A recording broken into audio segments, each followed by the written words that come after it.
Assalamualaikum warahmatullahi wabarakatuh. Selamat pagi anak-anak. Gimana kabar hari ini? Semoga kita selalu sehat selalu. Pelajaran hari ini kita akan belajar tentang perpindahan kalor. Tujuan kompetensi yang harus kita capai yaitu yang pertama menganalisis konsep perpindahan kalor dengan tepat. Yang kedua menghubungkan konsep perpindahan kalor dengan fenomena yang terjadi di dalam kehidupan sehari-hari dengan benar. Perpindahan kalor. Kalor berpindah dari benda yang bersuhu tinggi ke benda yang suhu rendah. Bagaimana caranya? Nah, kalor berpindah melalui 3 cara, yaitu yang pertama konduksi, yang kedua konveksi, dan yang ketiga radiasi. Mari kita bahas satu persatu. Yang pertama konduksi. Konduksi yaitu perpindahan panas melalui bahan tanpa disertai perpindahan partikel-partikel bahan tersebut. Adapun contoh penerapan konduksi dalam kehidupan sehari-hari yaitu saat kita menyetrika baju. Panas dari setrika sampai ke baju yang kita setrika. Perhatikan mekanisme perpindahan kalor secara konduksi berikut ini. Misalkan pada batang logam yang dipanaskan, kita tahu bahwa batang logam itu berwujud padat dengan susunan molekul yang sangat rapat. Saat dipanaskan, partikel akan bergetar karena suhu naik. Partikel satu akan membantu partikel lainnya sehingga partikel yang terkena benturan tersebut akan bergetar makin cepat akibatnya suhu makin tinggi. Benda yang jenisnya berbeda memiliki kemampuan menghantarkan panas secara konduksi atau konduksivitas yang berbeda pula. Konduksi dibagi menjadi 2, yaitu konduktor dan isolator. Konduktor adalah bahan yang mampu mengantarkan energi panas dengan baik, seperti baja, aluminium, tembaga, timbal, dan perak. Sedangkan isolator adalah bahan yang mampu mengantarkan panas dengan buruk, seperti contohnya kayu, air, bata, styrofoam, dan udara. Contoh lain konduktor dan isolator ialah peralatan rumah tangga sering memanfaatkan alat konduktivitas bahan contohnya, seperti teflon. Bagian yang bersentuhan dengan api menggunakan konduktor yang baik yaitu terbuat dari aluminium, sedangkan bagian pegangannya terbuat dari isolator, yaitu terbuat dari karet atau kayu.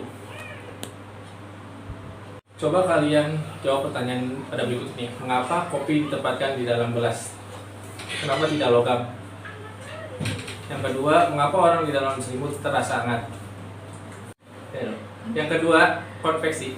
Konveksi adalah perpindahan kalor dari satu tempat ke tempat lain bersama dengan gerak partikel-partikel bendanya. Contohnya, yaitu saat kita memanaskan air. Saat air bagian bawah mendapatkan kalor dari pemanas, partikel air menguap sehingga menjadi lebih ringan dan bergerak naik. Dengan cara ini, panas dari bagian bawah berpindah bersama aliran air menuju bagian atas. Nah, proses tersebut disebut dengan konveksi. Pola aliran air membentuk arus konveksi. Contoh lain penerapan konveksi dalam kehidupan sehari-hari yaitu terjadinya angin laut dan angin darat.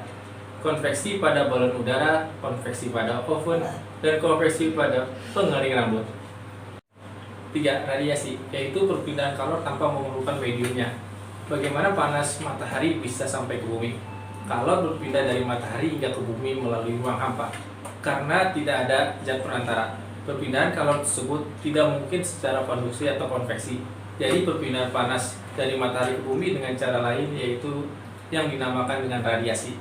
Contoh lain dari radiasi yaitu api unggun.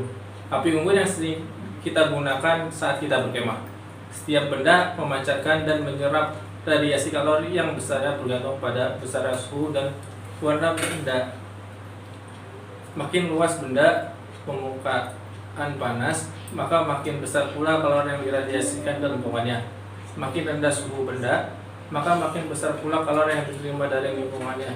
Makin luas permukaan benda dingin, makin besar pula kalor yang diterima dari lingkungannya. Makin gelap benda yang terasa panas, makin besar pula kalor yang diradiasikan ke lingkungannya. Makin gelap benda yang terasa panas, makin besar pula kalor yang diterima dari lingkungan.